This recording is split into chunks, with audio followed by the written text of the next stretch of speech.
Well, the Spokane City Council is debating a policy right now that would reshape the city's hiring procedures.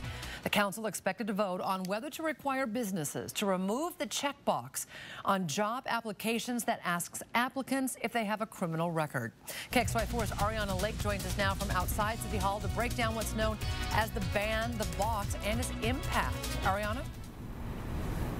The Fair Chance hiring policy is aimed at helping people who were previously incarcerated. Some say it could help rebuild lives. Other people are worrying tonight that it is a burden on business. Lane Pavey spent 20 months in prison for being involved in her boyfriend's drug deals. And when I was in the prison system, I was told that I was going to get out and be able to put this behind me. She still can't do that 7 years later. Every time she applies for housing or for a job, she faces this box. I was applying at all of these places, and I always have to check that box. Have you ever been convicted of a felony? Pavey says the Fair Chance hiring policy proposed by City Council President Ben Stuckert and Councilman Brian Beggs would be good for Spokane.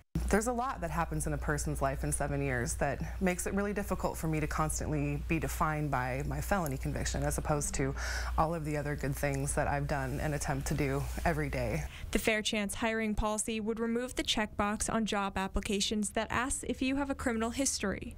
It would also prohibit businesses from advertising jobs in a way that restricts applicants with criminal records.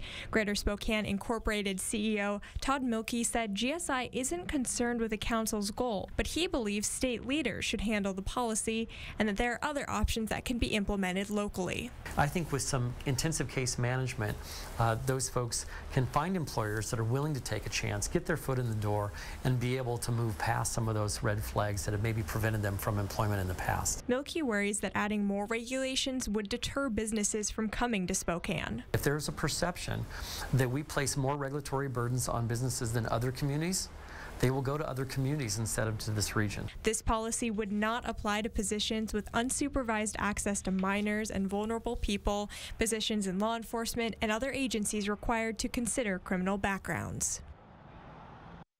Tonight's City Council meeting is underway right now, and we'll have an update on the decision coming up on our Facebook, Twitter, and online, along with KXLY4 Nightside at 11. Reporting live in downtown Spokane, Ariana Lake, KXLY4 News. Thank you, Ariana.